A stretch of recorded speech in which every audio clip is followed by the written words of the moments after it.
साक्षात् कल्पतरु भिक्षः कृपा सिन्धु एव च पतितानां पावनेभ्यो वैष्णवेभ्यो नमो नमः। नमो ॐ विष्णुपादाय कृष्णापृष्ठाय भूतले श्रीमते भक्ति वेदांत स्वामी नामे।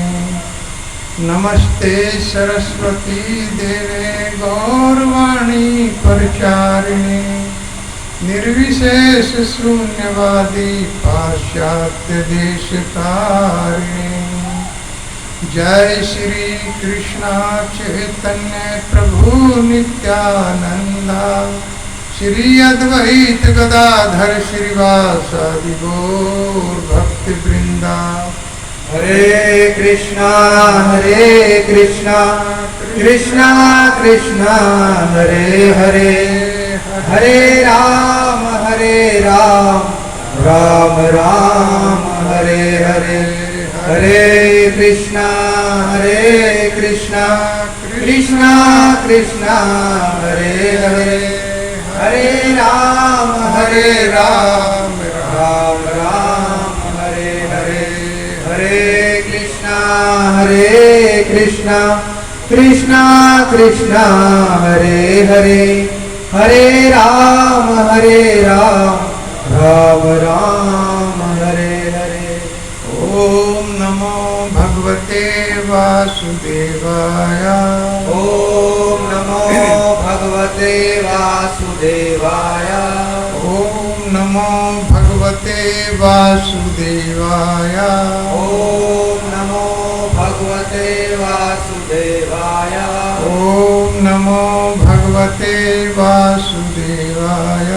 ओम नमो भगवते वासुदेवाय। श्रीमद् भागवत सप्ताह और आज पहला सत्र 7वां स्कंद अध्याय 14 और श्लोक नंबर 1। श्री युधिष्ठिरवाचा गृहस्थ एतां पदवी विधिना येन च अन्विषा ययाद देवी ऋषे ब्रूहि मादर्शो गृह मोदधि।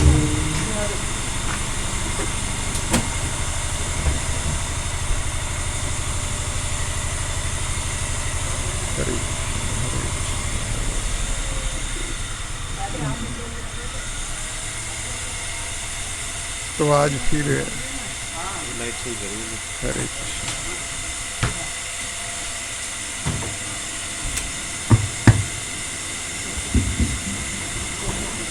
हरे कृष्णा हरे कृष्णा।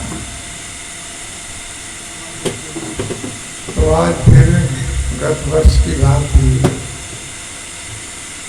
और यहाँ के भक्तों की माताओं की कृपा है कि लगातार लगभग 20 वर्षों से यहाँ कथा हो रही। 20 वर्षों से तो मैं कथा बोल रहा हूँ, जिसमें 4 वर्ष लगभग कोविड में कथा नहीं हुआ है, 3-4 वर्ष। तो वास्तव में भगवत कथा अनुरागी लोग यहाँ पर रहते हैं इस गांव में। और मैं सबसे पहले स्वागत करना चाहूँगा कि हमारे बीच में आज श्रीमान निवाईदास प्रभु जी, जो एक तरह से हमें इस मार्ग पर लगाए हैं। तो मैं चाहूँगा, और माता जी भी दिल्ली से हमारा साथ बढ़ाने के लिए यहाँ पर आए हैं, पधारे हैं। और इनके साथ साथ में सुमन जी और उनके साथ में भगवत प्रेमी, कथा प्रेमी जो भक्त लोग हैं, जिन्हें एक बार ही सूचना मिली कि आज प्रथम सत्र है और कथा प्रारंभ होने जा रही है, तो किस तरह से भागवत कथा के प्रति आकर्षण और सुनने के लिए वो आपके बीच में उपस्थित हैं, तो मैं एक बार चाहूँगा कि आप लोग हरि बोल बोल करके इन सबका स्वागत करें। प्रेम से बोलिए हरि बोल। तो जो है ये भागवत कथा, ये भगवती गंगा है, और जैसे भगीरथी गंगा है उसी तरह से ये भगवती गंगा है, जो भगवान के मुख से प्रवाहित हुई है। और भगीरथी गंगा जो है वो भगवान के चरण कमल से प्रवाहित हुई है, और ये मुख से प्रवाहित हुई है। इस कथा को जो कानों के माध्यम से पिया जाता है, और भगीरथी गंगा को मुख से आचमन करते हैं, और भगवान शिव ने भगीरथी गंगा को अपने सर पर धारण किया है। लेकिन इस भागवत कथा को भगवान शिव अपने हृदय में धारण करते हैं। इसी तरह से हम लोग भी चाहेंगे कि वास्तव में भागवत के श्रवण का बड़ा महत्व है, और हम लोग जो टूटे फूटे शब्दों में भी भागवत कहने का प्रयास करते हैं, तो अपने शुद्धि के लिए और आप लोगों की शुद्धि के लिए। हम कोई मनीषी लोग नहीं हैं, ये लोग भागवत का काम जो है मनीषी लोगों का, बड़े विद्वान लोग इस कथा को कह पाते हैं, हम लोग उसमें कहीं नहीं ठहर पाते हैं। लेकिन फिर भी गुरु महाराज का आदेश, और आप लोग अपने शुद्धिकरण के लिए इन कथा को हम लोग कहते हैं, गाते हैं। तो इस तरह से श्रीमद् भागवत में 18,000 श्लोक हैं, और 12 स्कंद हैं। 7 दिन के अंदर सुखदेव महाराज ने इन कथाओं को कहा था। हम लोगों में इतनी क्षमता नहीं है, फिर भी कुछ लोग प्रयास करते हैं कि 7 दिन के अंदर भागवत को कह दिया जाए, लेकिन नहीं कहा जा सकता।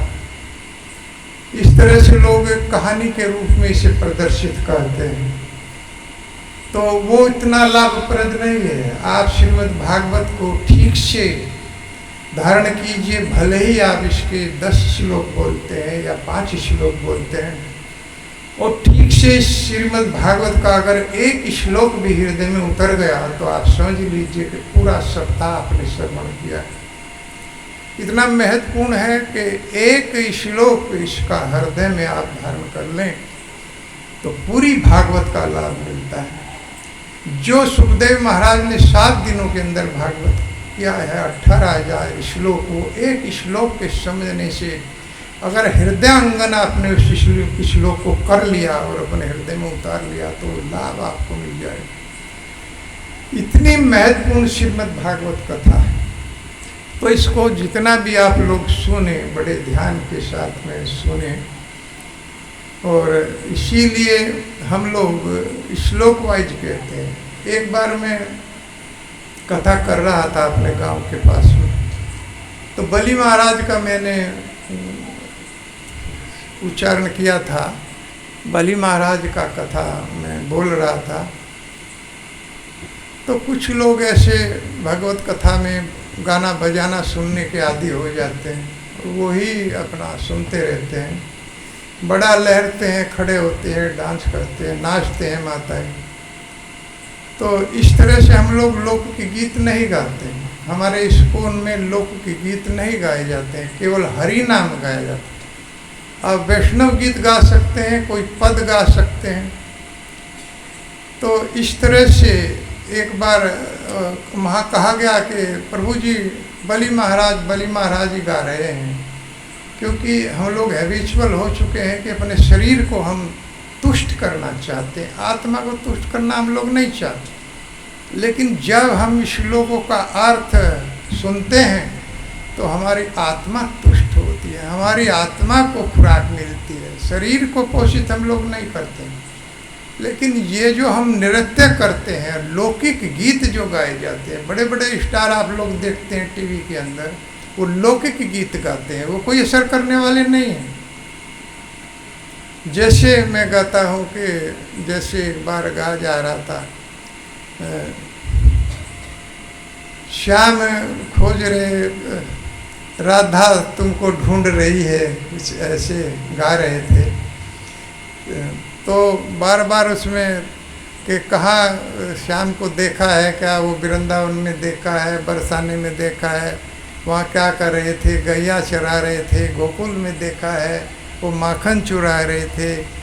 तो इस तरह के को प्रेम वन में देखा है, मधुबन में देखा है। आप लोग इस तरह 1 घंटे तक इसको गा सकते हैं, लेकिन कोई असर होने वाला नहीं है। कुछ देर के लिए आप पुलकित हो सकते हैं, लेकिन भगवान का ये नाम जिस तरह से 2 ही लाइन में गाया जाता है, हरे कृष्णा कृष्णा कृष्णा हरे हरे, हरे राम राम राम हरे हरे, ये दिव्य ध्वनि है।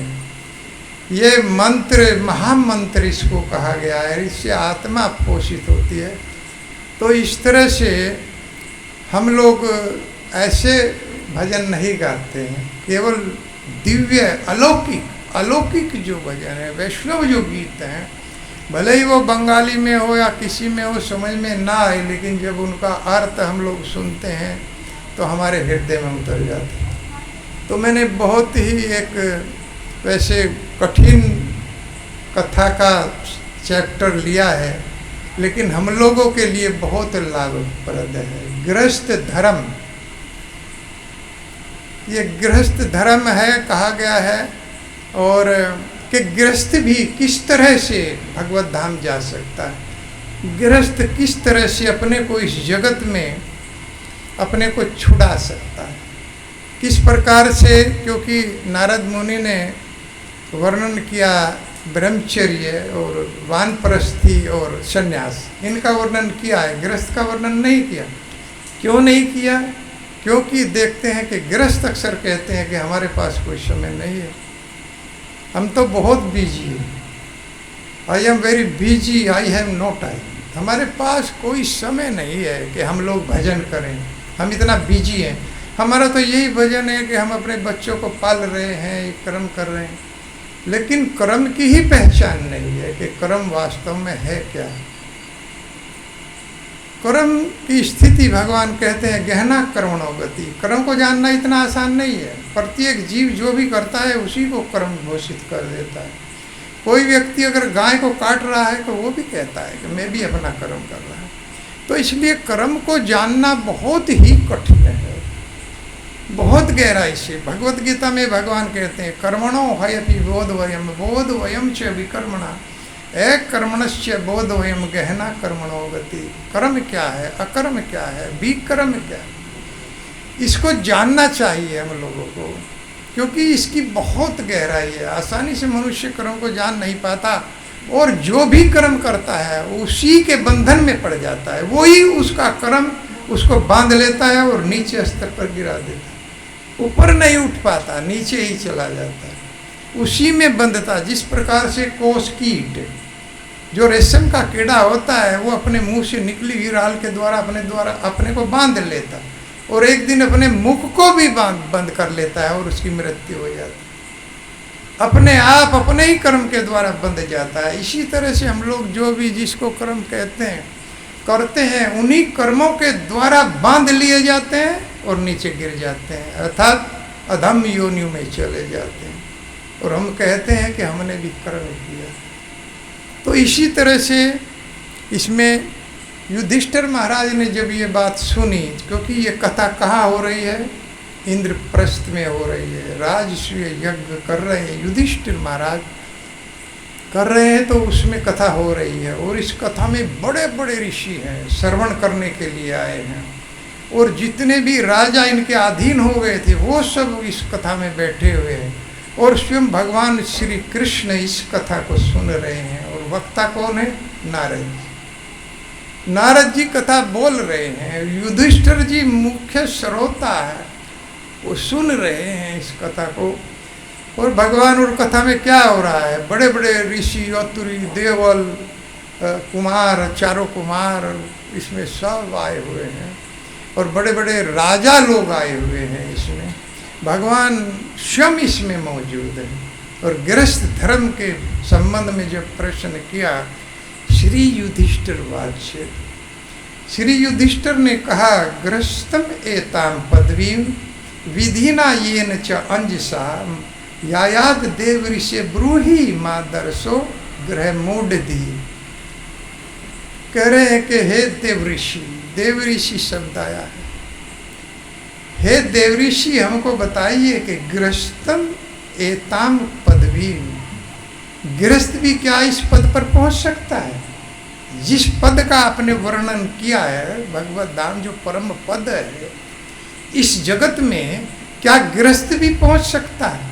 जिस प्रकार से ब्रह्मचार्य व्रत धारण करने से पहुंच जाता है, या वानप्रस्थ करने से पहुंच जाता है, या संन्यास धर्म को आपने बताया है, इन लोगों के लिए बताया है, तो गृहस्थों के लिए भी हे नारद जी, हे महामुनि, कोई ऐसी विधि बताइए ये न चा अंजिसा, जो बहुत आसान हो।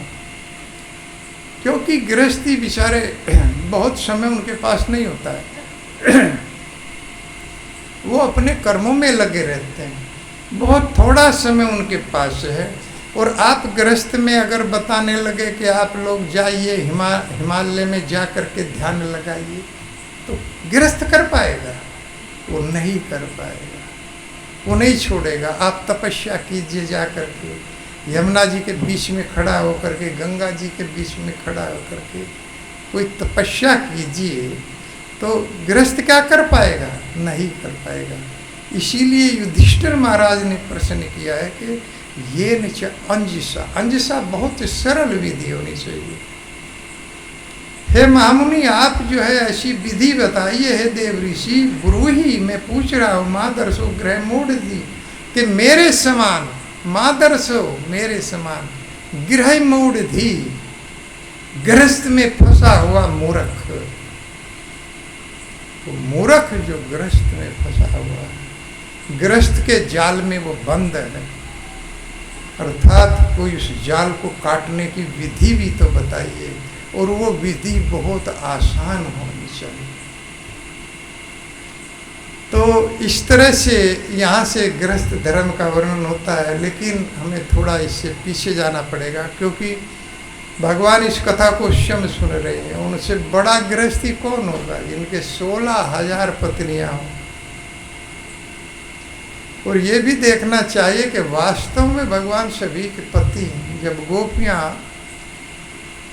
वृंदावन के पुलीन पर भगवान बांसुरी बजाते थे, तो सारी गोपियाँ अपना सब काम धंधा छोड़ करके पुलीन पे आ जाती, वहाँ पर आ जाती थी। और कोई एक दो गोपियाँ नहीं थी, करोड़ों की संख्या में गोपियाँ थी। गोपी गीत को उसी पुलीन पर उन्होंने गाया, और गोपियों ने 19 समूह बनाए, 19 श्लोक थे, एक समूह ने एक ही श्लोक गाया, 19 रूपों में गाया गया है गोपी गीत। तो पुलीन पर जब आए तो समस्त गोपियाँ जो भी जिस स्थिति में होती थी, उसी स्थिति में घर का काम काज छोड़ करके यमुना जी के पुलीन पर, तट पर पहुँचती थी भगवान का दर्शन करने के लिए। और भगवान वहाँ कहते कि क्यों आई हो तुम? अपने बच्चों को छोड़ के आई, अपने पति को छोड़ करके आई, अपने काम को छोड़ करके आई, और वो भी रात के समय में। ये तो बिल्कुल मर्यादा का उल्लंघन है। आप लोगों को ऐसा नहीं करना चाहिए। आप लोग लौट जाओ, आपके पति क्या कहेंगे? वो भी रात के समय में आप अपने बच्चों को, अपने परिवार को, अपने काम काज को, सबको छोड़ करके यहाँ पर आए। तब गोपियाँ कहती हैं, हे प्रभु, वास्तव में आप ही सबके सच्चे पति,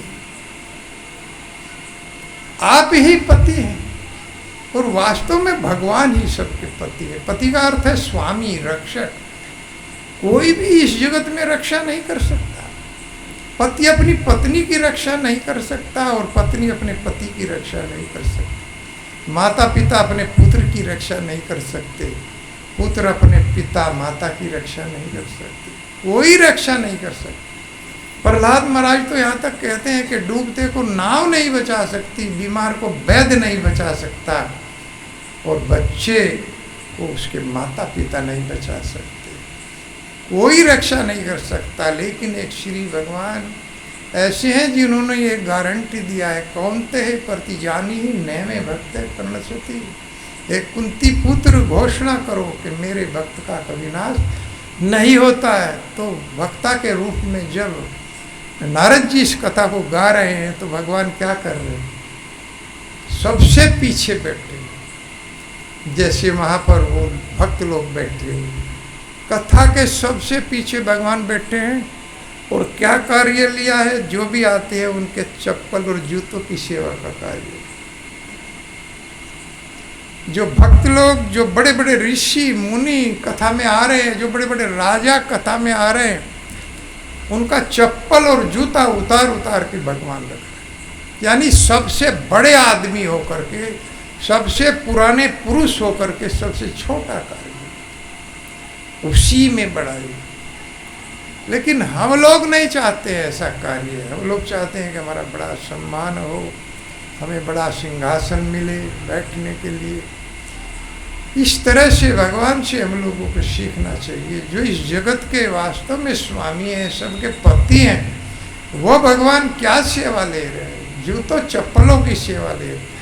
और जब बाद में प्रसाद किया जाता है तो पत्तल उठाने का काम श्री भगवान करते हैं।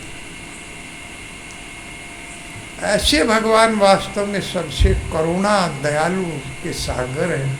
इन सागर के तो सीमाएं हैं, लेकिन भगवान की करुणा अनंत और असीम है, उनके सीमाएं नहीं। इतना दयालु भगवान किस तरह से पुकारने के साथ ही एक साथ द्रौपदी के सामने प्रकट हुए, किस तरह से चीर बढ़ाया भगवान ने कि द्रौपदी खुद दिखाई नहीं दे रही है कि कहाँ साड़ी है और कहाँ द्रौपदी है, कहाँ सिंहासन है लोगों का। इतना ढेर लग गया। वो दुशासन जो 10,000 हाथियों का बल रखता था, मूर्छित होकर गिर गया। इस तरह का चीर भगवान ने बढ़ाया, केवल एक बार भाव से पुकारना।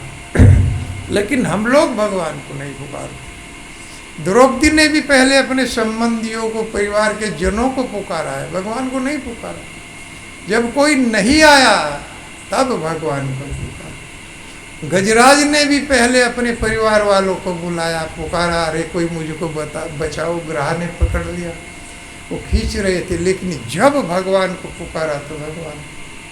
हम लोगों को बुलाने की विधि ही वास्तव में नहीं मालूम है, नहीं तो भगवान तो आते।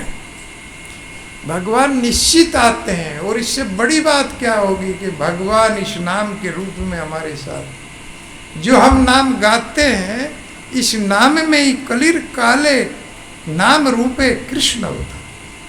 कलयुग में कृष्ण का नाम ही कृष्ण का अवतार होगा।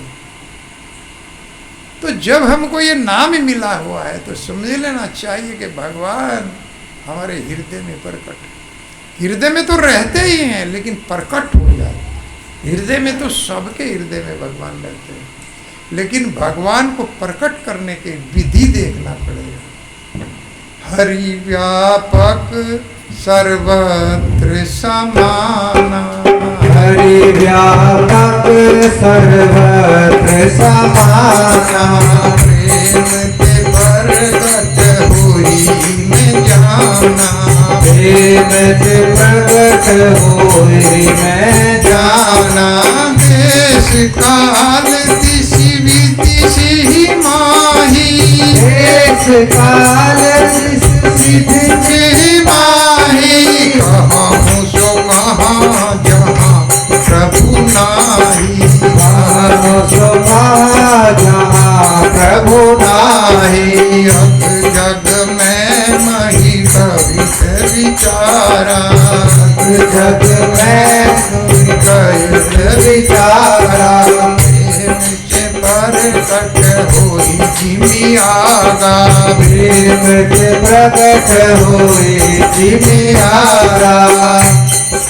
मोर कहे सबके मन माना, मोर कहे सबके मन माना, साधु साधु करी ब्रह्म बखाना, साधु साधु कहि ब्रह्म बखाना। हरि व्यापक सर्वत्र समाना। कौन कह रहे हैं? भगवान शिव। जब भगवान शिव से पूछा गया, भैया हरि कहाँ मिलेंगे, तो नारद जी ने कहा कि वो तो वहाँ मिलेंगे जहाँ उनके भक्त कीर्तन करते हैं, अपने भक्तों के हृदय में रहते हैं। और कोई कहने लगा कि वो तो पायो निधि में शेष सैया पर सोए हुए हैं, तो क्षीर सागर में मिलेंगे।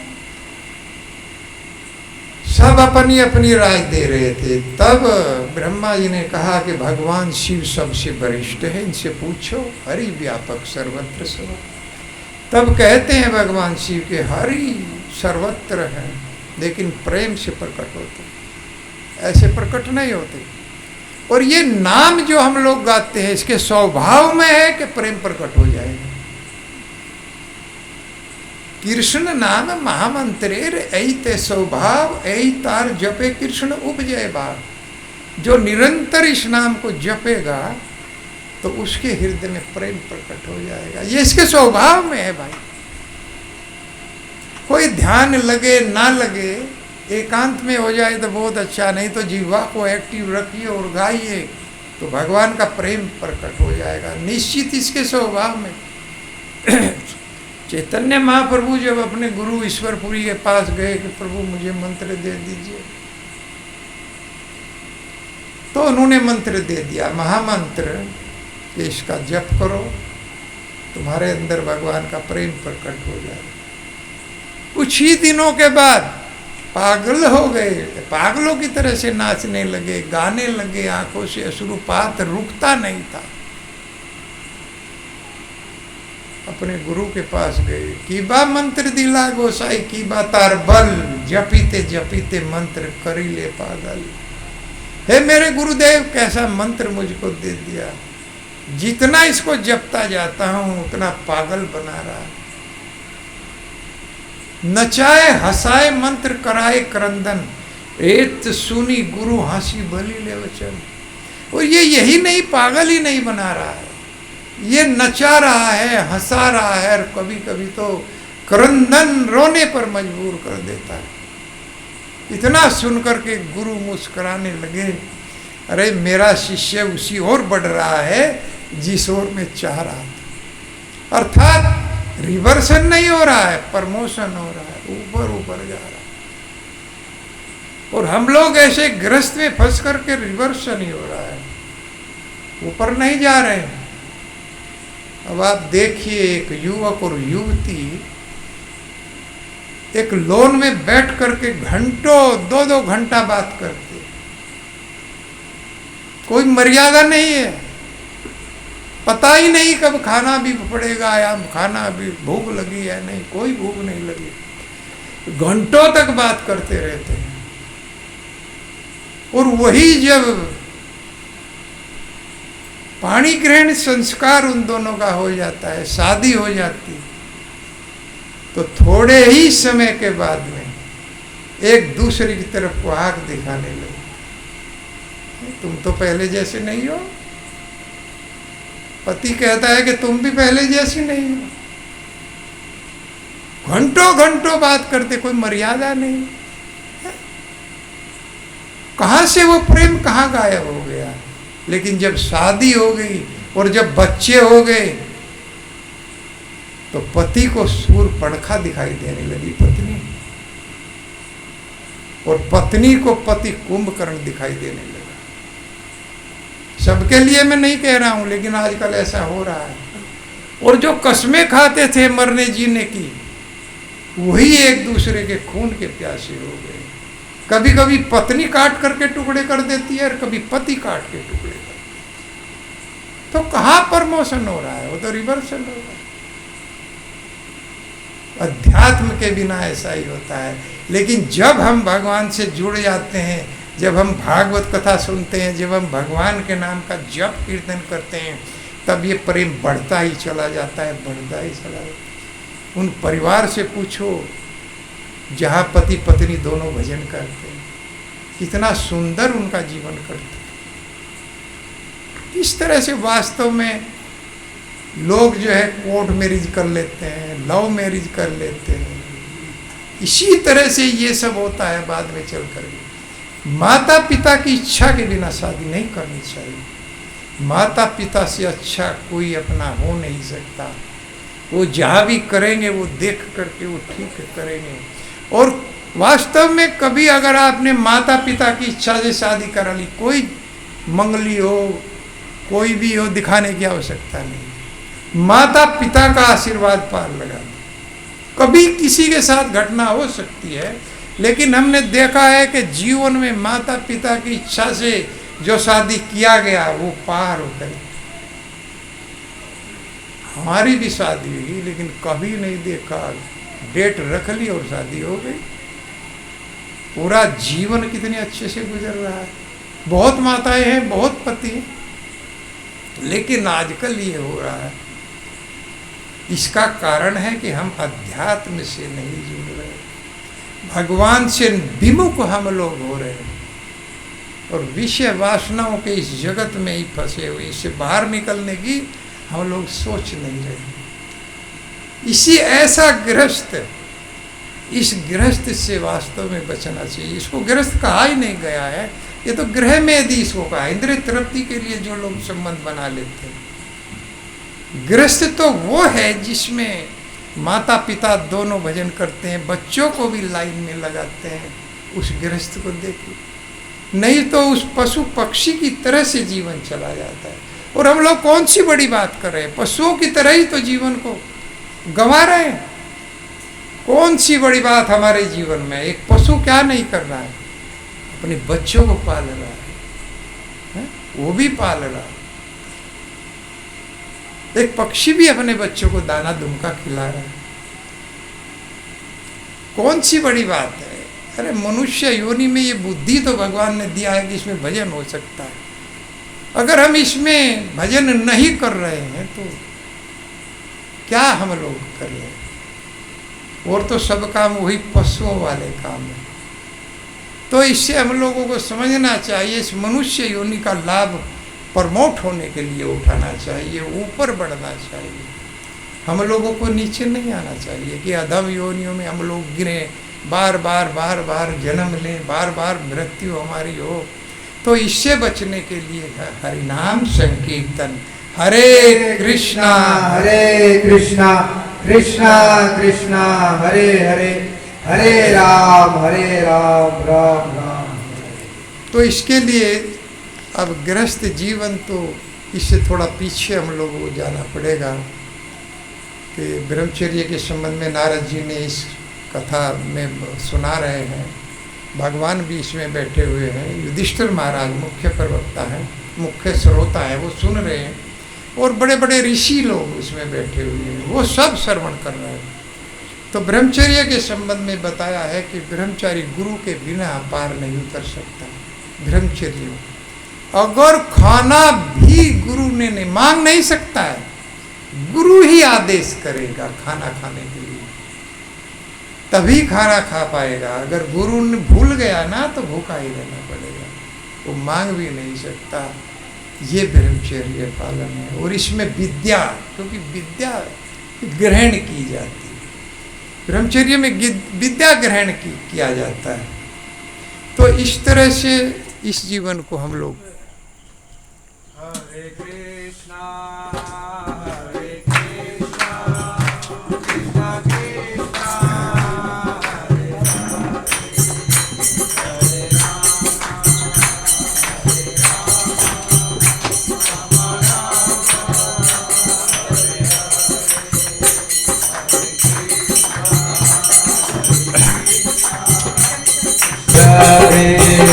हरे रामा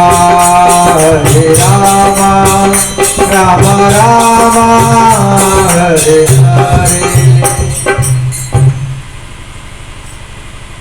तो संन्यास आश्रम के संबंध में नारद जी बता रहे हैं और इस संबंध में एक कथा वो सुना रहे हैं कि एक बार प्रहलाद महाराज जीवों की स्थिति को जानने के लिए अपने महल से निकले और कावेरी नदी के तट पर एक पर्वत की तलहटी में उन्होंने एक साधु पुरुष को देखा जो एक अजगर की तरह से एक ही स्थान पर अजगर वृत्ति को धारण किए हुए था। अर्थात एक ही स्थान पर धूल दूसरी एक कोपिन के अलावा उसके शरीर पर कोई वस्त्र नहीं था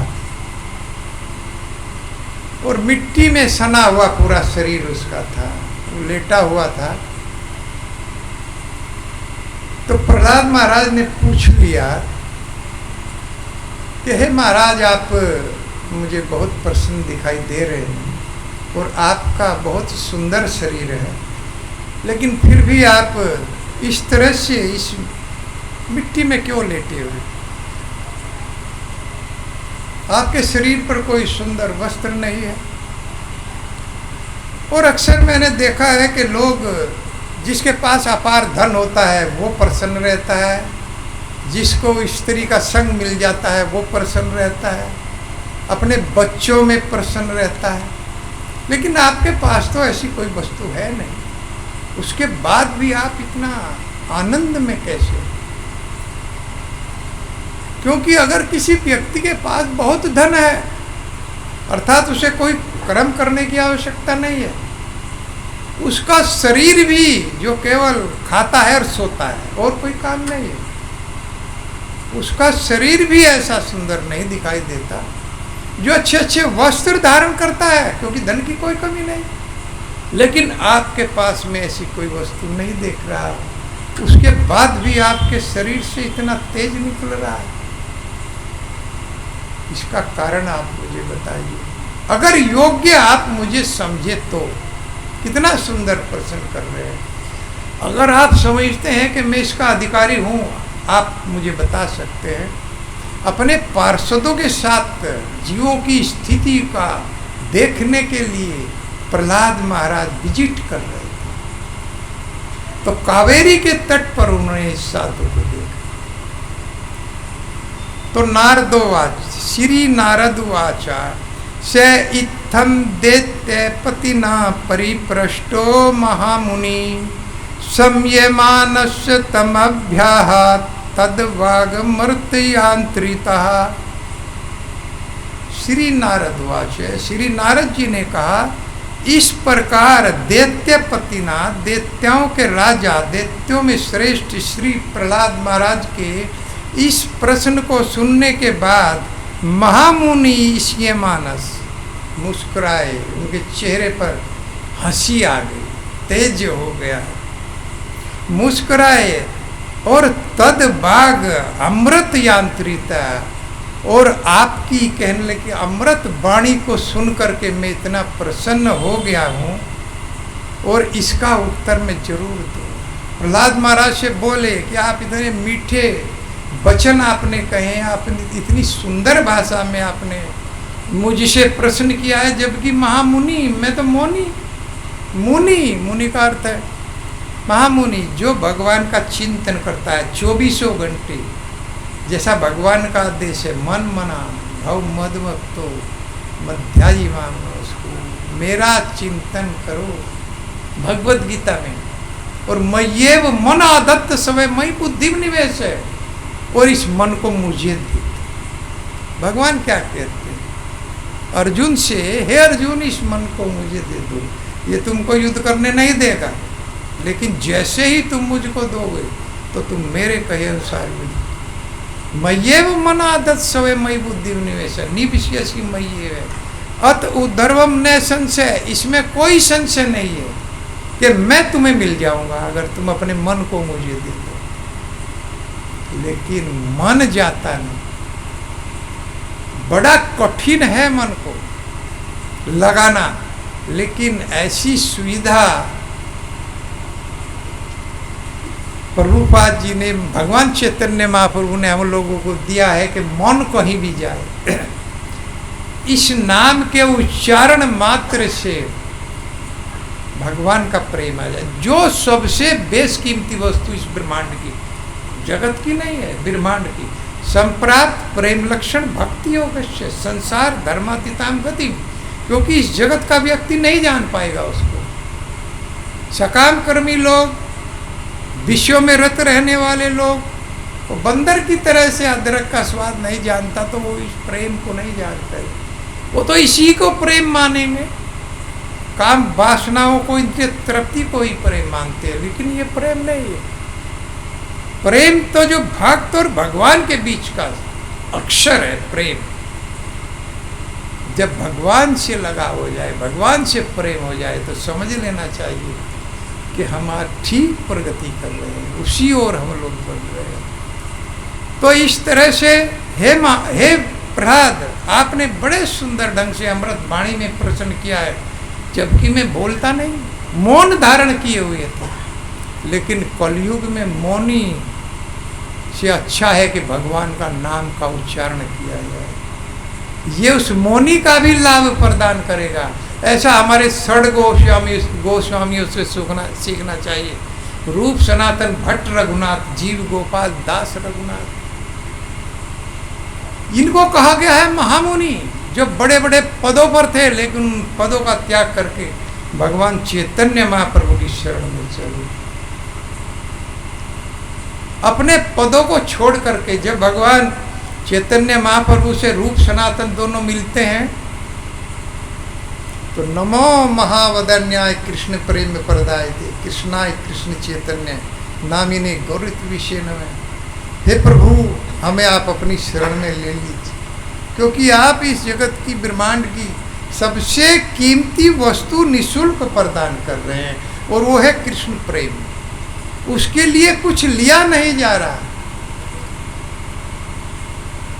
और उसी समय भगवान चैतन्य महाप्रभु ने, देख तुम्हारे दीनता फटे मोर मन, आज से तुम्हारा नाम रूप सनातन। उसी समय दीक्षित कर दिया गया।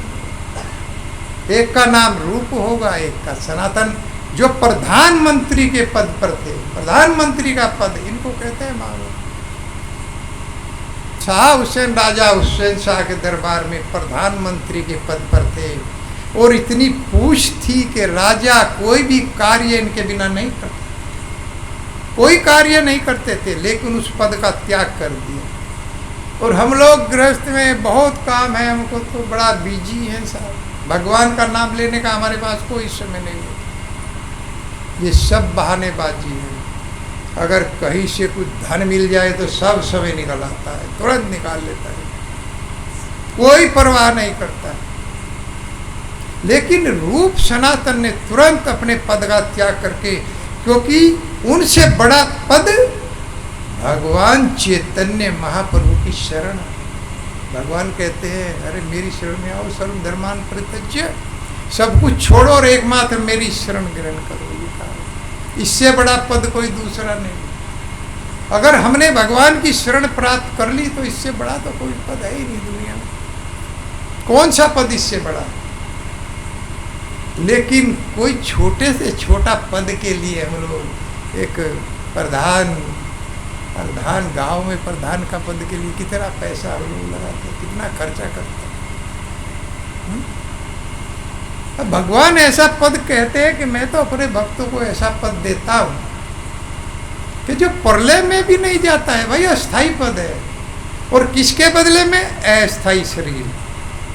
केवल हमको क्या करना है? अपना अस्थाई शरीर जो एक दिन चला जाएगा, और उसके बदले में भगवान कह रहे हैं कि मैं अस्थाई पद देता हूँ, जैसा ध्रुव महाराज को दिया, प्रहलाद महाराज को दिया, अमरीश महाराज को दिया, शिला प्रभुपाद जी को दिया। इसी जगह इतने बड़े बड़े पद भगवान देते हैं। हरिश्चंद्र और रंती देव उष्प्रति शिविर बलि हरिश्चंद्र को दिया, रंती देव ब्राह्मण को दिया, कितने बड़े बड़े लोगों को पद दिया है, लेकिन हम छोड़ने के लिए तैयार नहीं होते। तो इस तरह से रूप सनातन इतने बड़े बड़े भक्त भगवान के हुए हैं, उन्होंने अपना इतना बड़ा पद छोड़ करके भगवान की शरण गए, और कितनी बड़ी तपस्या फिर किया है। वृंदावन आ गए, वृंदावन में आकर के दामोदर मंदिर में स्थान ग्रहण किया। दामोदर मंदिर को वृंदावन का हाट कहा गया है, सारे वैष्णव उसमें जाते हैं। वृंदावन का दिल है, हार्ट है ये मंदिर। अगर हम वृंदावन जाएं तो दामोदर मंदिर में जरूर जाना चाहिए। हमारे षड गोस्वामी सबसे पहले वहीं पर स्थान लिया, डेली वहीं से परिक्रमा करते थे। सनातन गोस्वामी डेली परिक्रमा करने के लिए गोवर्धन जाते हैं, बताइए कितनी दूर, और फिर 21 किलोमीटर की परिक्रमा वहाँ जाकर के करते थे। रोजाना का काम था। 1000 भक्तों को प्रणाम करना, एक दिन में 1000 भक्तों को प्रणाम करते थे, और गोवर्धन जाकर के परिक्रमा करते थे 21 किलोमीटर की, रोजाना का काम। कितनी बड़ी बात है। और जो इतने बड़े पद पर हो, जो एक राजा के प्रधानमंत्री के पद पर हो, इतने ऐश और आराम में रहे हो, वो लोग इस तरह से, कहाँ से उनके अंदर शक्ति आई? भजन से शक्ति आई, भगवान के इस नाम से शक्ति आई। 64 माला कितनी जप करते थे डेली और परिक्रमा करते।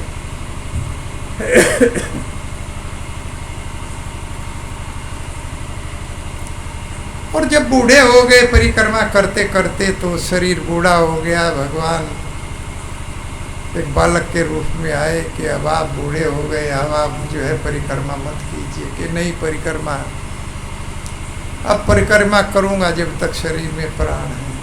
तो एक गोवर्धन की शिला, कि आप एक शिला ले लीजिए और उसी का परिक्रमा कर लिया, पूरा गोवर्धन की परिक्रमा का लाभ आपको मिलेगा। लेकिन नहीं माने, उसके बाद भी परिक्रमा करते, बूढ़ा शरीर हो गया। और एक बार तो जब उसमें रहते थे मदन मोहन मंदिर में, तो वहाँ से गए और जा कर के रूप गोस्वामी जो उनके बड़े भाई थे, वो टेर कदम पर नंदगांव में वहाँ पर रहते थे, और वहीं पर उनकी भजन स्थली थी, वहाँ भजन करते थे। तो पहले सूचना पहुँचवा दी, भैया मैं आ रहा हूँ। सनातन बड़े थे, रूप छोटे थे। तो रूप गोस्वामी ने, मेरा बड़ा भाई आ रहा है, कि भाई आज इतने दिनों बाद मिलेंगे, क्योंकि भजन में ही रहते थे, लगे रहते थे। तो वहाँ पर गए। जब वहाँ पर आए तो इच्छा हुई कि अपने भाई के लिए खीर बनाओ, एक बहुत सुंदर खीर बनाओ, आज मेरा भाई आने वाला है। अब कहाँ से खीर बनाए, पास तो कुछ था नहीं।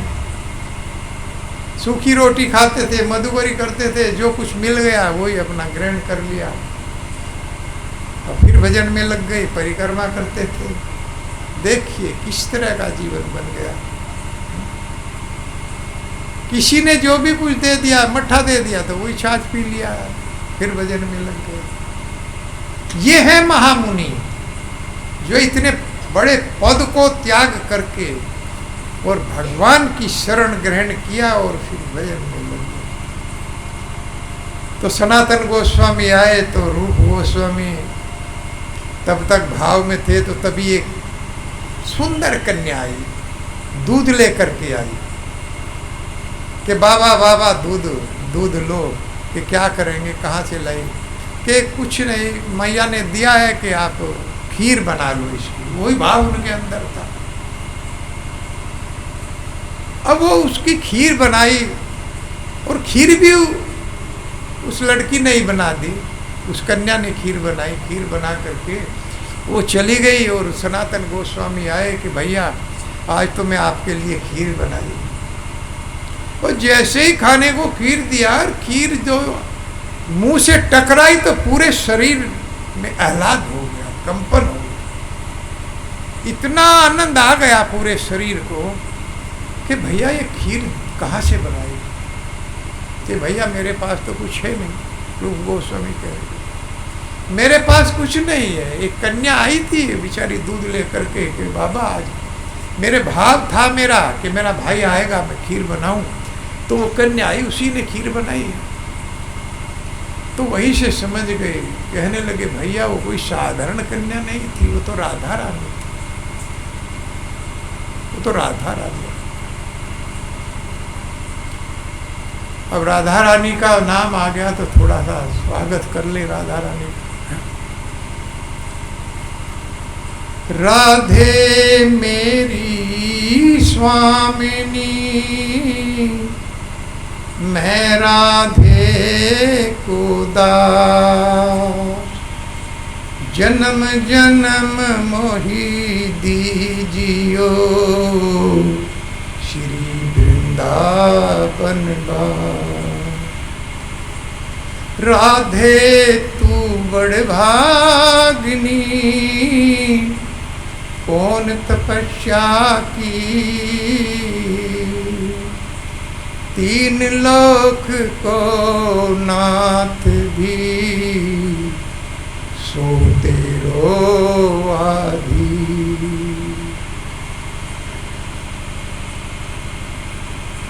स्वागतम राधे सुस्वागतम राधे, स्वागतम राधे सुस्वागतम राधे, सुस्वागतम सुस्वागतम सुस्वागतम राधे, स्वागतम राधे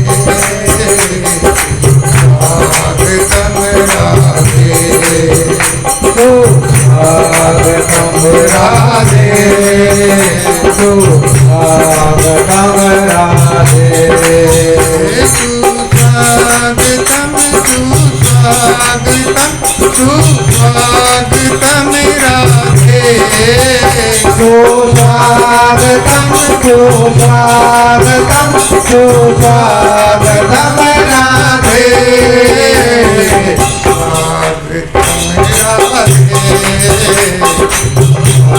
स्वागतम राधे, स्वागतम राधे स्वागतम राधे, राधे राधे राधे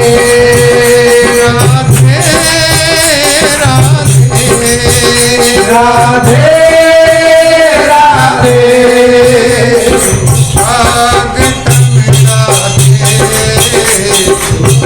स्वागतम राधे, स्वागतम राधे स्वागतम राधे, स्वागतम राधे,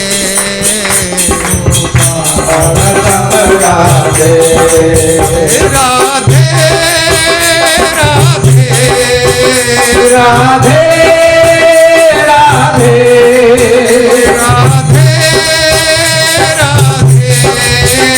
राधे राधे, स्वागतम राधे स्वागतम राधे स्वागतम राधे, स्वागतम राधे स्वागतम राधे, स्वागतम स्वागतम स्वागतम राधे, राधे राधे राधे राधे राधे राधे, स्वागतम राधे स्वागतम राधे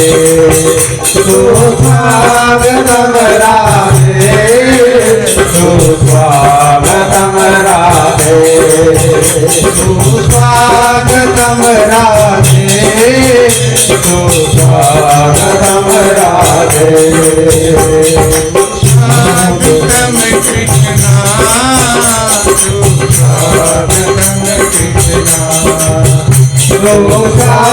स्वागतम कृष्णा, स्वागतम कृष्णा स्वागतम कृष्णा, सुस्वागतम सुस्वागतम सुस्वागतम कृष्णा, सुस्वागतम सुस्वागतम सुस्वागतम कृष्णा, स्वागतम कृष्णा,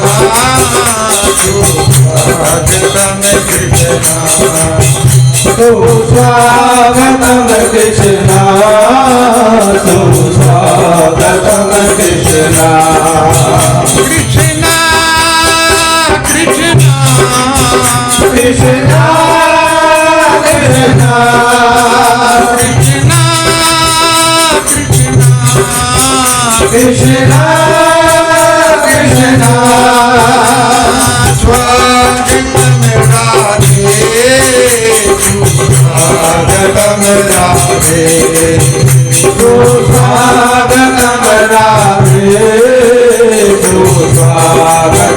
राधे राधे राधे राधे राधे राधे राधे राधे स्वागतम राधे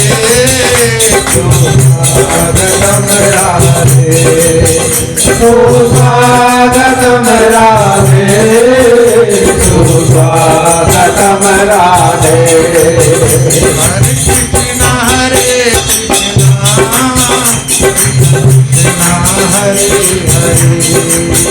हरे हरे राम हरे राम हरे हरे हरे कृष्णा कृष्णा कृष्णा हरे हरे हरे राम राम राम हरे हरे हरे कृष्णा हरे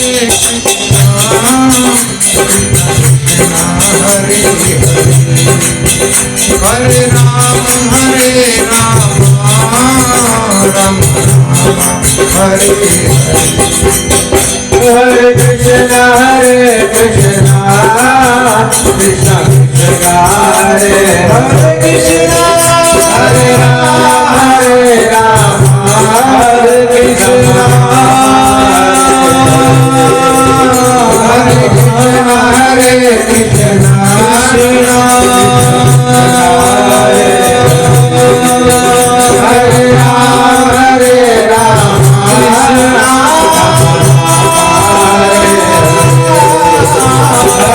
कृष्ण हरे कृष्ण कृष्ण हरे राम हरे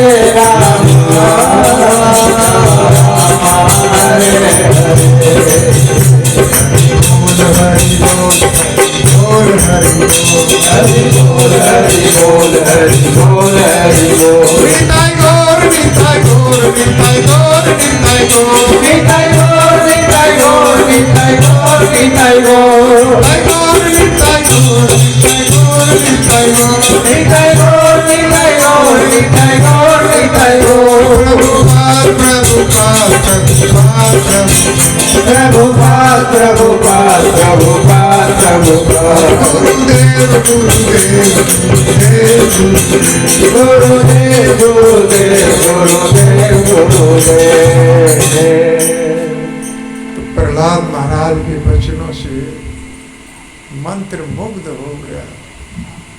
तो जो अजगर की वृत्ति लेकर के साधु लेटा हुआ था, इसीलिए प्रश्न बहुत सहज भाव से करना चाहिए। तद विधि प्रणीपातेन परिप्रश्नेन सेव्य उपदेक्ष्यन्ति ते ज्ञानम ज्ञानी नश्च तत्वदर्शिना। भगवान कहते हैं कि गुरु के पास जाइए और पहले दंडवत प्रणाम कीजिए और बड़े प्रेम से बड़े भाव से प्रश्न कीजिए। ऐसे ऊट पटांग प्रश्न नहीं करने चाहिए। यही बता रहे हैं, महामुनि कह रहे हैं कि मैं मौन रहता हूँ, मैं किसी के प्रश्न का उत्तर नहीं देता हूँ, क्योंकि प्रश्न होता ही नहीं। पता नहीं कैसे कैसे प्रश्न लोग लेकर के आ जाते। लेकिन आपका जो प्रश्न है बहुत ही सुंदर है। मैं तो मंत्र मुग्ध हो गया। अब इसका मैं जरूर उत्तर दूंगा।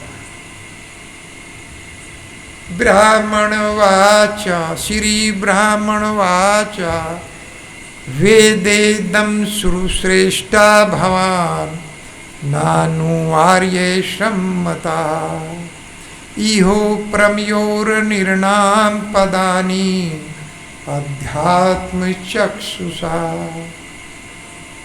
ब्राह्मण ने कहा,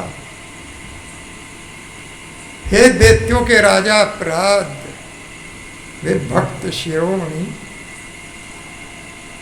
तुम्हारी जो चक्षु हैं वो अध्यात्म के चक्षु हैं, दिव्य चक्षु हैं, और आप जीव को देखते ही समझ जाते हैं कि इसकी क्या स्थिति है। पदानी, ये किस पद पर है, ये कहाँ तक पहुँचा हुआ है। आप वेदे वेदे इदम सुर श्रेष्ठ है, असुरों में श्रेष्ठ वेद आप जानते हैं, भगवान आप तो जानते हैं, आपको बताने की आवश्यकता नहीं है। आप तो केवल देख करके, क्योंकि आपके दिव्य चक्षु हैं, देख करके ही जीव की स्थिति जान जाती है कि उसकी क्या प्रगति है, उसका भजन कितना है, आप मेरे संबंध में जानते हैं। आपको बताने की कोई आवश्यकता नहीं है, लेकिन आपने इतनी मधुर वाणी में पूछा है कि मैं आपके प्रश्न का उत्तर जरूर दूंगा। इसलिए आप जो है इस प्रश्न का उत्तर सुनिए, क्योंकि साधु को हम किस तरह से पहचानें, क्योंकि प्रहलाद महाराज के पास तो दिव्य दृष्टि थी। यानी भजन करते करते नरसिंह भगवान के दर्शन करने के बाद और भक्ति में इतना बढ़े चढ़े थे कि 5 वर्ष की आयु में ही पिता को उपदेश दे रहे थे। जब 5 वर्ष की आयु थी तो माता कयादू ने स्कूल के लिए सजाया, तो ऐसा नहीं था कि हिरण्यकशिपु अपने पुत्र से प्रेम नहीं करते थे, बहुत प्रेम करते थे। गोद में उठाया और सिर को सूंघा, गले से लगाया और बेटा आज आप एक मेरे प्रश्न का उत्तर दोगे, पूछो पिताजी। फिर कहने लगे जो भी तुमको आता हो वही आप सुना दो कि गुरुओं से आपने सीखा क्या है।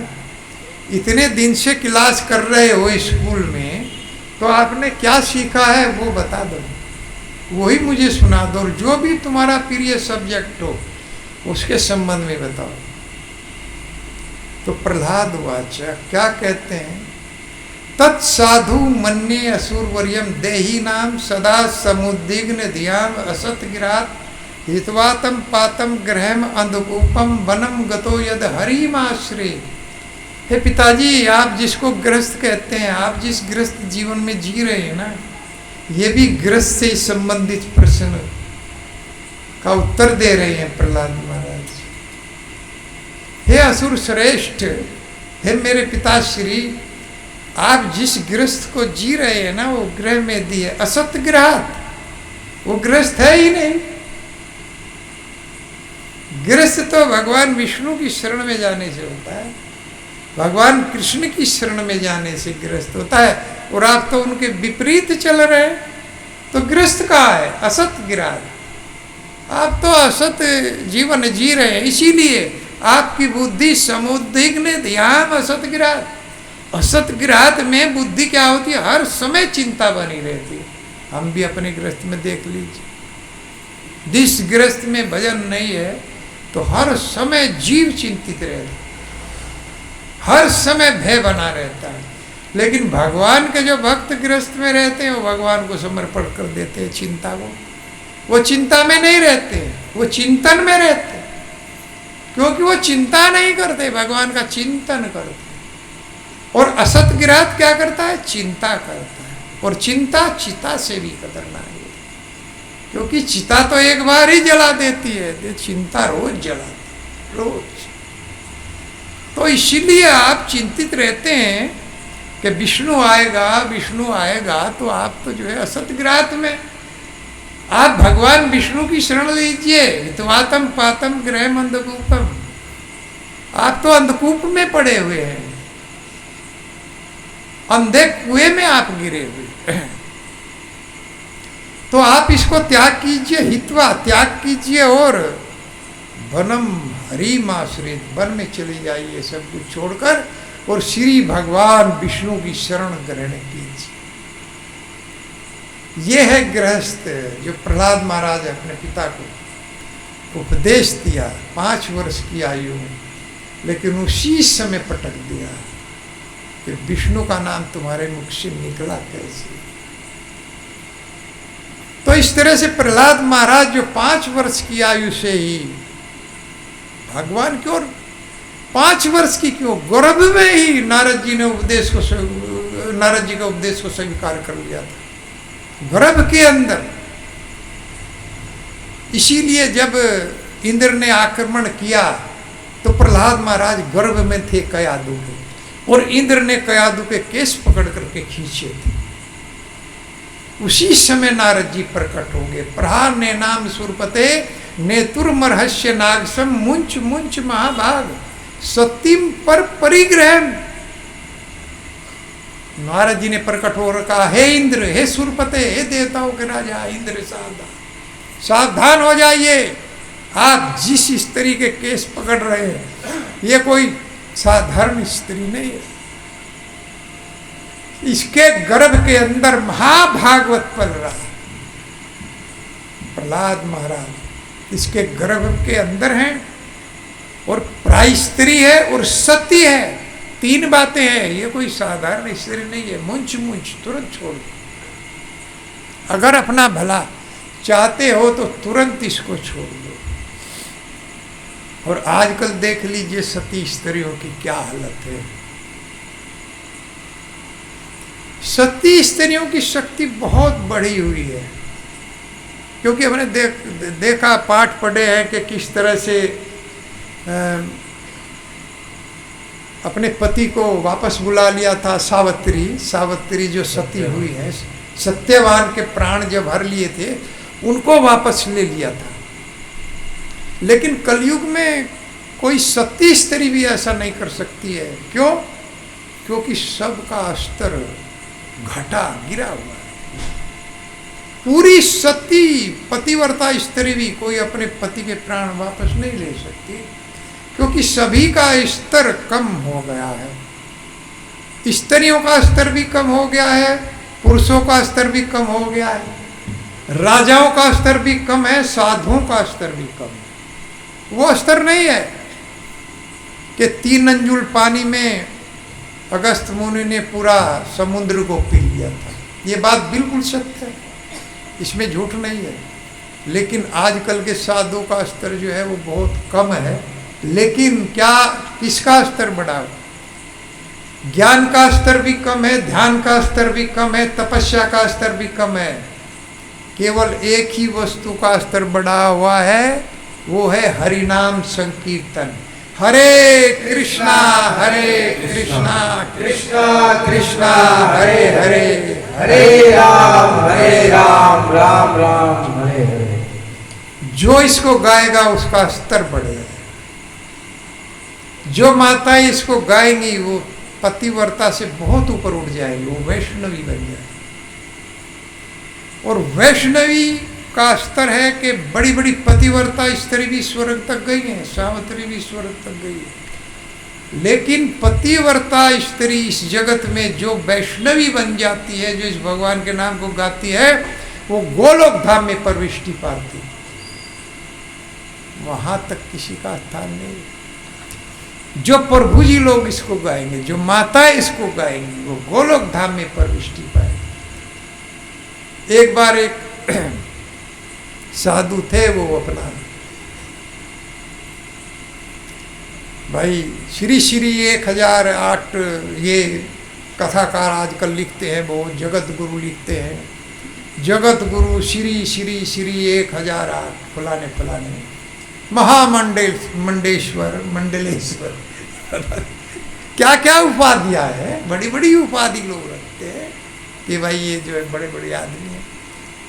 तो महामंडलेश्वर कहाँ चले गए? स्वर्ग के द्वार पर चले गए। कुंडी खटखटाई, द्वारपाल आया, उसने कहा भैया गेट खोलो, स्वर्ग में प्रविष्टि पाएंगे, हम महामंडलेश्वर हैं। द्वारपाल ने कहा गेट नहीं खुलेगा, आप जाओ पहले इस महामंडलेश्वर का भार उतार करके आओ। जो सिर पर भार लिए हुए हो, श्री श्री 1008 करके कुछ दिखाया नहीं है और उपाधि लगा ली जगत गुरु की, नीचे जाओ। नीचे फेंक दिए गए। आकर के योग्यता प्राप्त करो। अब आकर के उन्हें लगा भाई भगवान का नाम लेना पड़ेगा, ये तो बहुत बड़ी बात हो गई है। अब उनको बताया कि भाई हरे कृष्ण महामंत्र में इतनी शक्ति है कि जो इसको गाएगा वही ऊपर को उठेगा। तो उसने हरे कृष्ण महामंत्र की 16 माला जप करना शुरू कर दिया। उसके बाद में फिर स्वर्ग के द्वार पर पहुंच करके कुंडी खटखटाई। अंदर से द्वारपाल आए, पूछा महाराज अब तो गेट खोलो, कि नहीं महाराज गेट तो खुलेगा नहीं। कि क्यों? अब तो मैंने वो पगड़ी भी उतार दी महामंडलेश्वर की और भगवान के नाम का कीर्तन गा रहा हूं। कि इसीलिए जब आप भगवान के नाम का कीर्तन गा रहे हैं तो स्वर्ग में प्रविष्टि नहीं होगी, अब आप गोलोक धाम में जाएंगे ऊपर। अरे स्वर्ग में तो पुण्य कर्म करने वाले आते हैं, क्षीणे पुण्य मृत्यु लोकों में संति, फिर पुण्य क्षीण हो जाते हैं तो धक्का दे दिया जाता है, फिर यहीं पर आना पड़ता है। और पता नहीं कौन सी योनि मिल जाए, सुअर की योनि मिल गई तो क्या खाना पड़ेगा आप सब जानते। कहाँ रहना पड़ेगा? मकान कितना सुंदर है सुअर का, गटर में रहता है, मल खाता है, और जैसी योनि हो जाएगी वही खाना पड़ेगा। छिपकली की योनि मिल गई तो कीट पतंगे खाने पड़ेंगे, सर्प की योनि मिल गई तो मेंढक वगैरह खाना पड़ेगा। और ये मिलती है हम लोगों को, वो तो हम लोगों को स्मरण शक्ति हमारी नहीं है, हम सब भूल जाते हैं, हमको कुछ याद नहीं है। अगर याद आ जाए तो तुरंत भजन में लग जाएंगे। लेकिन एक बार भगवान अवसर देते हैं, 84 लाख में घूमने के बाद में अवसर देते हैं, मनुष्य शरीर देते हैं। ये मनुष्य शरीर किसी कर्म से नहीं मिलता है कि बहुत अच्छा हम कर्म कर लिए हमको मनुष्य शरीर मिल जाएगा, ये भगवत कृपा से प्राप्त हो। एक बार अवसर देते हैं, अरे मेरा जीव इतना है, बड़े दयालु है भगवान के गोलोक धाम में बुलाने के लिए पीछे पीछे चलते हैं हम लोगों के, सभी जीवों के। अरे भाई मेरा नाम जपो और गोलोक धाम में जाओ। कोई कह सकता है भाई भगवान अपना नाम क्यों जपा रहे हैं? इसलिए भगवान को आवश्यकता नहीं है, हमें आवश्यकता। इसीलिए मन मना भव मत तो मत जाई उसको। भगवान ने हमारे कल्याण के लिए सब चीजें बोली कि भाई मेरी शरण में आओ, मेरा जप करो, मेरे नाम का उच्चारण, कि ये करके जीव जो है वो इस जगत से मुक्त हो जाए। तो इस तरह से कह रहे हैं प्रहलाद, श्री ब्राह्मण वाच्य, कि आप जानते तो सब कुछ हैं, हे प्रहलाद महाराज आप जानते सब कुछ हैं, और आप जो है ननु आर्य सम्मत है, आप अपने पार श्रेष्ठ, आर्य शब्द का अर्थ है श्रेष्ठ, उच्च श्रेणी का व्यक्ति। कोई आर्य अपने नाम के सामने लिखने से आर्य नहीं बनता है कि हमने लिख लिया फलाना फलाना साहब आर्य, लगा दिया नाम के आगे। भगवान की आलोचना करते रहते हैं हर समय नाम के आगे आर्य। अब आपने महाभारत वगैरह में देखा होगा, आर्य पुत्र गांधारी, जो भी कुंती महारानी अपने से मतलब पति जो थे उनको आर्य पुत्र कहती थी, क्योंकि वो भगवान के भक्त थे। भगवान का जो भक्त होगा वही आर्य कहलाएगा। आर्य कहने का उसी को अधिकार है। आर्य सम्मत अर्थात भक्तों से घिरे हुए थे प्रहलाद महाराज, ऐसे आर्यों से नहीं घिरे हुए थे जो केवल नाम के आर्य। मैं अक्सर सुना करता हूँ, एक बार एक व्यक्ति हमारे घर आया तो बड़ा उपदेश कर रहा था, बहुत उपदेश कर रहा था, और मैंने उसको देखा और हुक्का भी नहीं पी रहा था। मन हम तो सब अलग है जी, हम तो प्रचार करते हैं। और देखा कि कमरे में गेट के पीछे, किवाड़ के पीछे छुप करके बीड़ी छूट रहा था चुपचाप। मैंने पूछा ये क्या कर रहे हो आप? कि अभी लेटिन जाना है, थोड़ा आदत पड़ी हुई है। बताइए इन लोगों, बीड़ी पी करके टॉयलेट ले जाते, ये लोग आर्य लिखते हैं। लहसुन प्याज सब चीज ये लोग खाते हैं, ये लोग आर्य लिखते हैं। आर्य होता है भगवान का भक्त। आप सब आर्य बैठे हुए हैं यहाँ पर, जो भगवान का जप कर रहे हैं, जो भगवान के नाम का उच्चारण कर रहे हैं, जिन्होंने सब कुछ त्याग दिया। आप लोगों ने सब कुछ बीड़ी सिगरेट धूम्रपान शराब वगैरह, जीवों का कल्याण कर रहे हैं, आप लोग आर्य हैं। आर्य ऐसे लोग हैं जैसे देखिए मधुबन बिहारी, जो अपना घर भी छोड़ दिए, सब कुछ छोड़ के मंदिर में भगवान की सेवा कर रहे हैं, जिन्होंने सब कुछ छोड़ दिया। इस जगत का कोई सुख उनके सामने नहीं टिका, ये लोग आर्य हैं।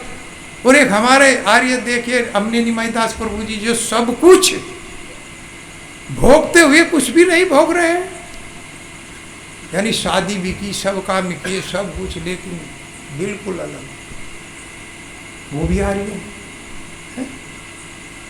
तो ऐसे आर्य बनिए, भगवान का भजन करिए, तो तब हमको प्रगति मिलेगी। नाम के सामने आर्य लिखने से और भगवान की आलोचना करने से कोई लाभ नहीं होने वाला है। वेदों को पढ़िए, ध्यान लगाइए, वेदों को पढ़ा जाएगा, कितना विस्तृत है कोई समझ ही नहीं पाएगा। इतने मंत्र हैं वेदों के, वेदों का सार ही ये भागवत है, निचोड़, कल्पतरु, निगम, यानी वेदों का वृक्ष का फल है, परिपक्व फल है। अब आप किसी वृक्ष की जड़ में दांत गड़ाए तो कुछ रस आएगा क्या? कुछ मिलेगा? उसकी छाल को चबाएंगे कुछ मिलेगा? आम की छाल को आप चबाने लगे तो कुछ मिलेगा उसमें? कुछ नहीं मिलेगा। लेकिन जब आम का पका हुआ आम खाएंगे, यार कितना आनंद आएगा। तो ये भागवत वो है, ये परिपक्व फल है, फल के रूप में हम उसके रस को लेते हैं। उसमें रस है तो ये वेदों का ही रस है, उसमें नहीं मिल पाएगा। क्यों? क्योंकि कर्म कांड, ज्ञान कांड, ध्यान कांड, इसी में उलझ करके जीव रह जाता है, आगे नहीं बढ़ पाएगा। उपासना कांड तक तो जा ही नहीं पाते। तो इसीलिए सारे वेदों का सार क्या है? ये भगवान का नाम है। मूर्ख तुम्ही तुम्हार नाही, मुकुंद माधव गोविंद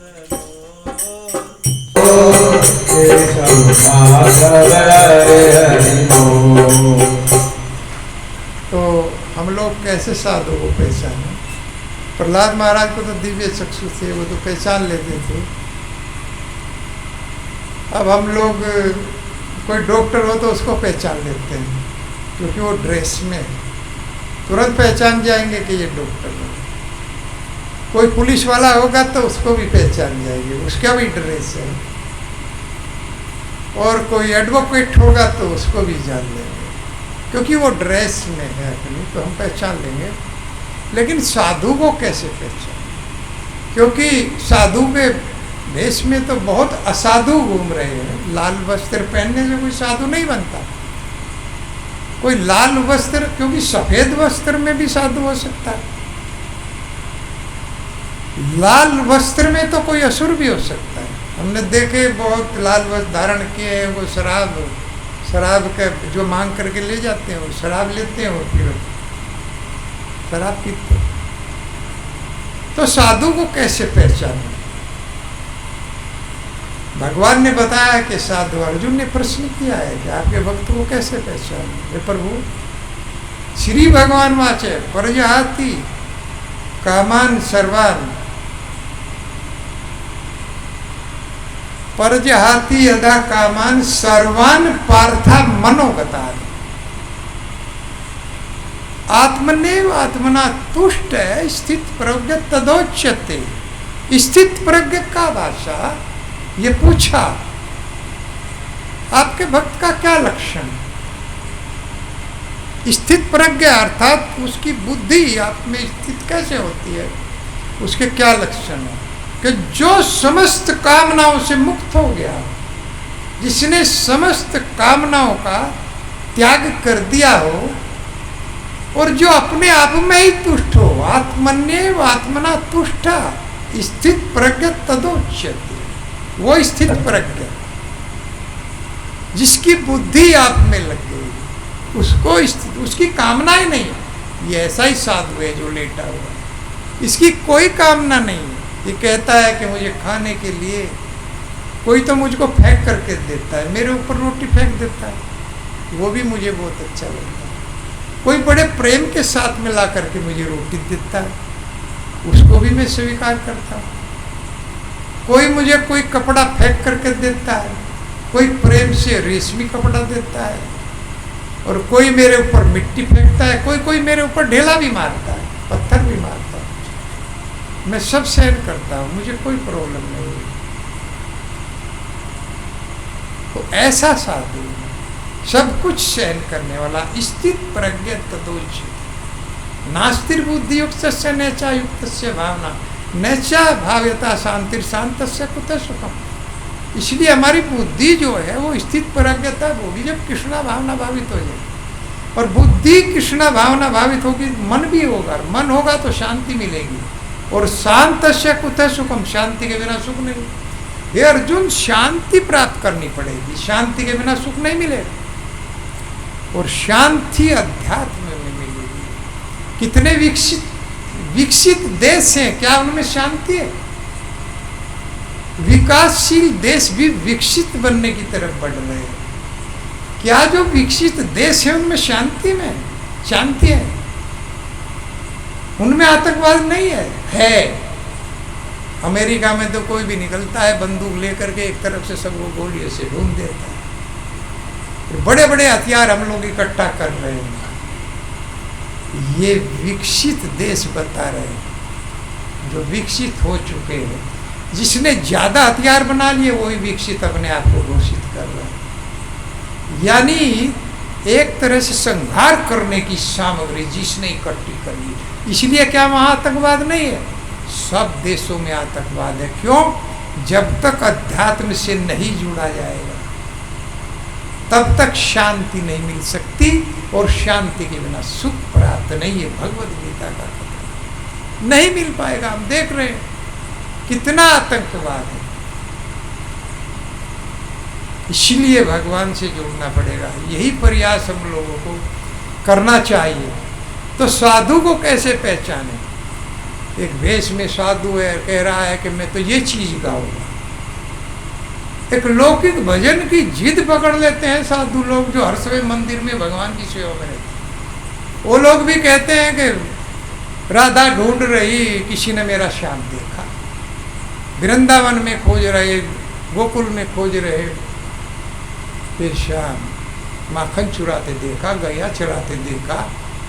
इसको गाओ जाओ घंटे तक, कुछ लाभ होने वाला नहीं। इसलिए हरि नाम गाना चाहिए, जो वास्तविक चीज है। लेकिन कुछ साधुओं का भेष बना करके अब मैं तो यही गाऊंगा, किसी की मान ही नहीं रही। क्या मिलेगा उनको? कुछ मिलने वाला नहीं।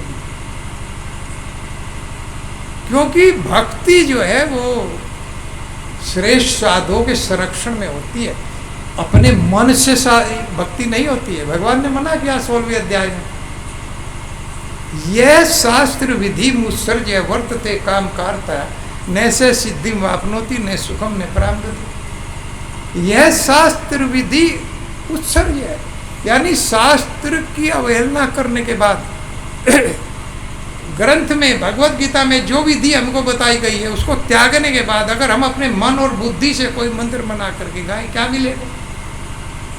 मिलेगा कुछ? वो तो मंत्र रटवा दिया था एक बार। एक जो पक्षी थे उनको छोटे छोटे बच्चे थे, अब वो उसके माता पिता थे कबूतर और कबूतरी। उन्होंने कहा कि भाई बड़ा खतरा है, रोजाना एक बहेलिया आता है और वो बहेला जो है बहेलिया हमारे बच्चों को पकड़ लेगा। तो गुरुजी को बुलाया, गुरुजी से पूछा जी कोई मंत्र बता दो ऐसा जो हमारे बच्चों की रक्षा हो जाए।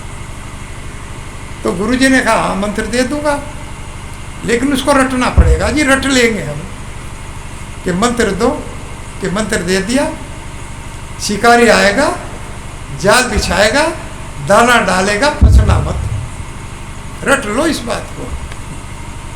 अब उन्होंने भी रट लिया और बच्चों से भी रटवा दिया, भाई शिकारी आएगा, जाल बिछाएगा, दाना डालेगा, फंसना मत।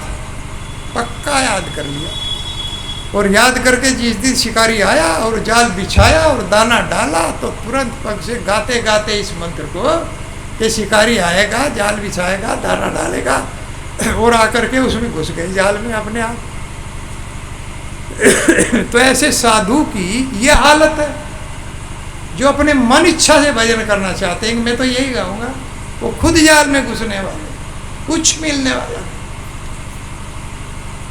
श्रेष्ठ साधु के नियंत्रण में भजन होता है, गुरु महाराज के नियंत्रण में भजन होता है।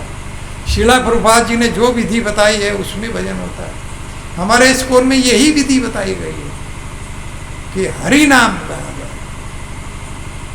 ज्यादा से ज्यादा आप कोई मतलब भक्तों के गीत गा ले, वैष्णव गीत गा ले। ऐसा ही एक वैष्णव गीत मुझको याद आ रहा है, बहुत दिन हो गए मैं गया था, पता नहीं और प्रभुपाद जी से जब पूछा गया कि आप बताइए आपको कौन सा वैष्णव गीत सबसे पसंद है, तो इसी गीत को उन्होंने कहा था कि ये जो गीत है ये मुझे बहुत पसंद है, सबसे पसंद है।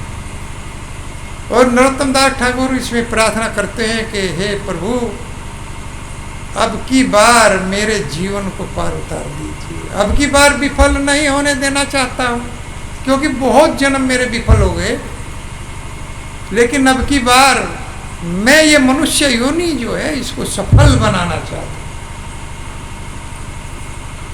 हरि हरि विफले बंगला में है, जन्म गुनाहे हरि हरि विफले जन्म गुनाहे हरि हरि विफले जन्म गुनाहे हरि हरि विफले जन्म गुनाहे मानुष जन्म पाया राधा कृष्ण ने भजिया, मानुष जन्म पाया राधा कृष्ण भजिया, जानिया सुनिया विष खाए जानिया सुनिया विष खाए हरि हरि विफले जन्म गुनाहे हरि हरि विफले जन्म गुनाहे हरि हरि विफले जन्म गुनाहे हरि हरि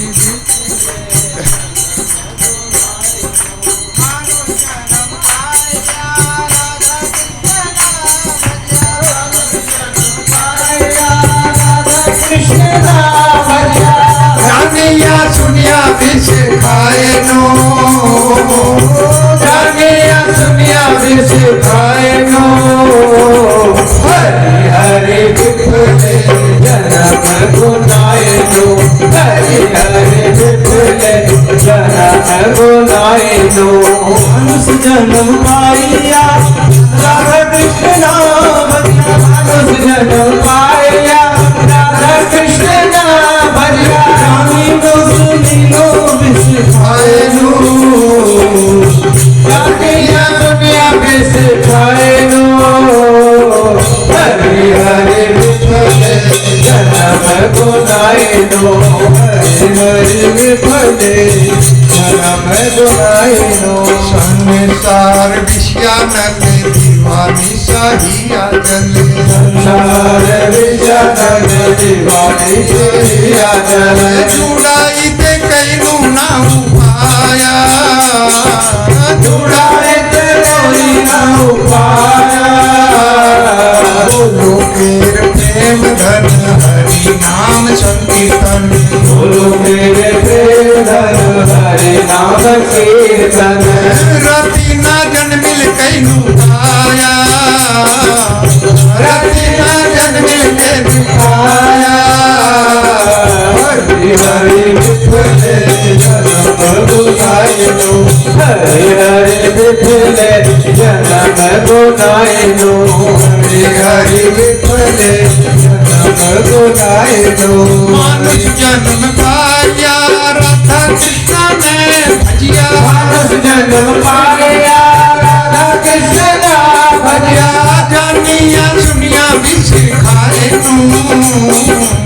जानिया दुनिया विष खाए हरि हरि विफले जन्म गुनाहे हरि हरि विफले जन्म गुनाहे हरि विफले जन्म गुनाहे हरि हरि विफले जन्म गुनाहे पर घेर नंदन के सती सुत हलो से, नंदन से सती सुत हलो से, Balram hello Nitai, Balram hello Nitai, Balram hello Nitai, Balram hello Nitai, जल छिलो हरि नाम उद्धरिलो, हरि नाम हरि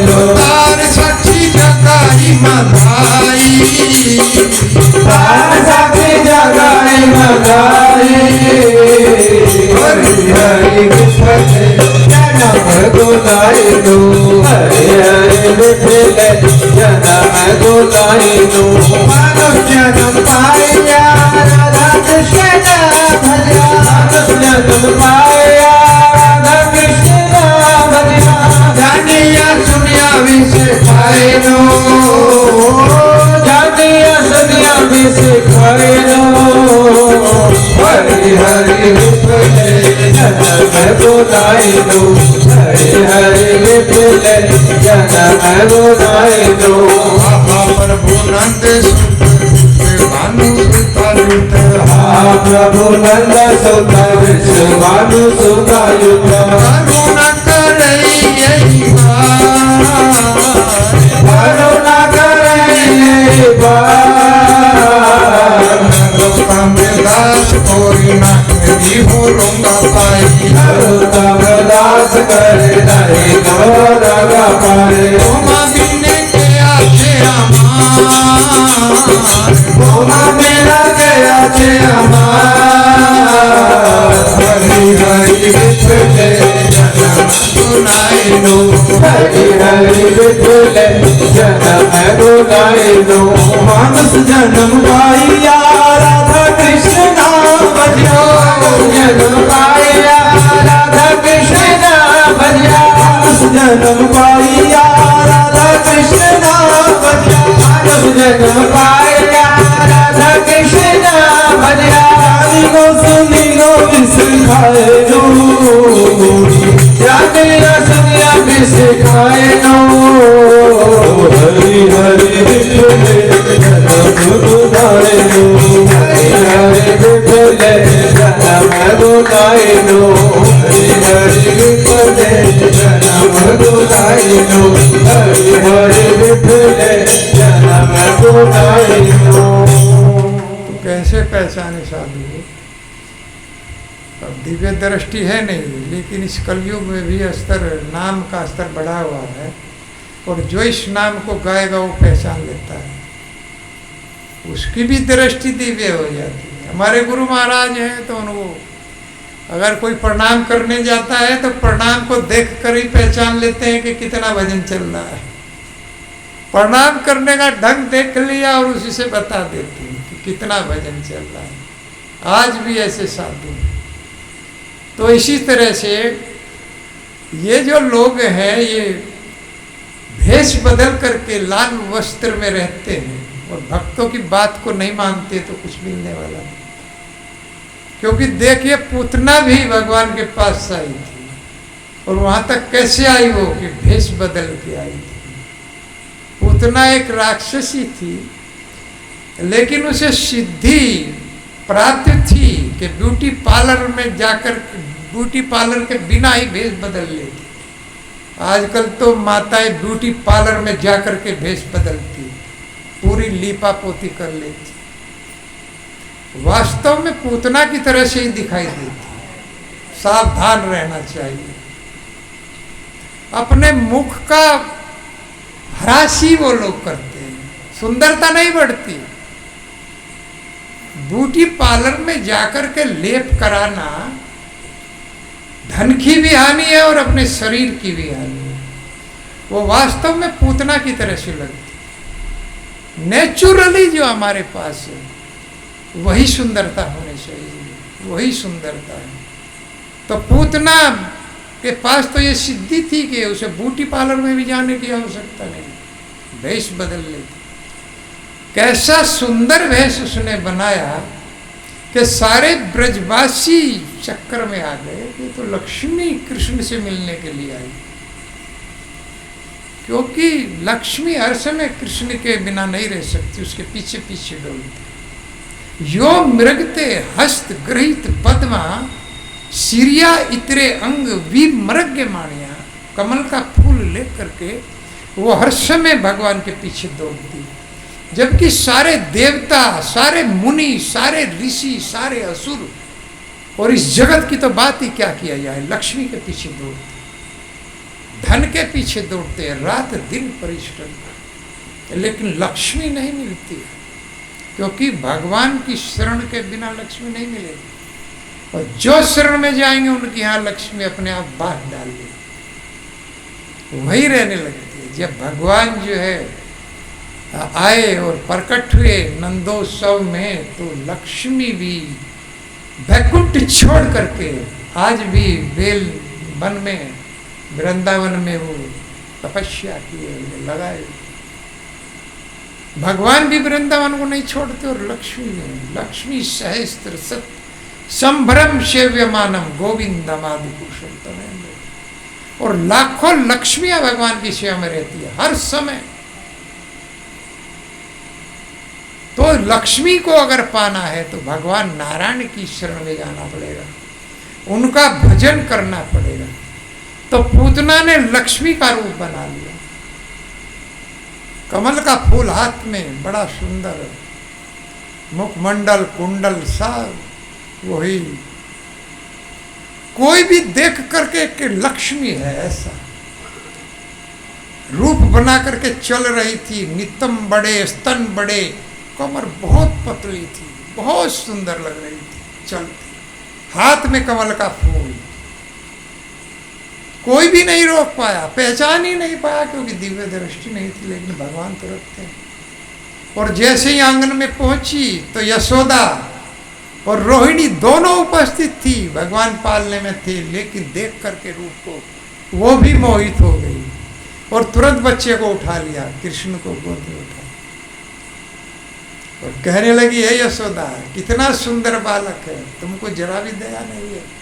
इतनी दूर बैठी है, इसको तो हर समय सीने से लगा करके रखना चाहिए। इस बालक को इतनी दूर डाल दिया, शर्म नहीं आ रही है। और भगवान को उठा लिया और क्या लगा के आई थी? कालकूट विष स्तन में लगा करके। अहो बकीयम स्तनियम कालकूटम। अहो बकी यानी पूतना, बकासुर की बहन। इतना सुंदर रूप के यशोदा भी मोहित हो गए, नहीं रोक पाई। लेकिन भगवान तो जानते, उन्होंने तुरंत आके बंद कर ली कि अगर इसको मैंने देख लिया तो यह वास्तविक रूप में आ जाएगी, क्योंकि भगवान के पास माया नहीं ठहर सकती, उसको जाना पड़ेगा। कृष्णा सूर्य समय, माया है अंधकार, जहाँ कृष्णा वहाँ नहीं माया रे अधिकार। अंधकार को जाना पड़ेगा जहाँ सूर्य आएगा, जहाँ प्रकाश हो जाएगा वहाँ अंधकार को जाना पड़ेगा। वो नहीं कह सकता कि मैं यहाँ 1,00,000 वर्षों से हूँ, यहाँ मेरा अधिकार है। थोड़ा सा प्रकाश होते ही अंधकार को जाना पड़ेगा। तो कृष्ण तो सूर्य के समान है, वहाँ माया ठहर नहीं सकती। और इस नाम के रूप में भगवान इस धरा पर, हमारे हृदय में, हमारी जीवा पर दौड़ रहे हैं, तो कैसे माया का असर होगा। इसीलिए आज हम यही विश्राम देते हैं और कल से 8 बजे आप लोग आ जाएं। और समय भी हो गया है, अब आरती होगी और प्रसाद लेकर के आ जाए।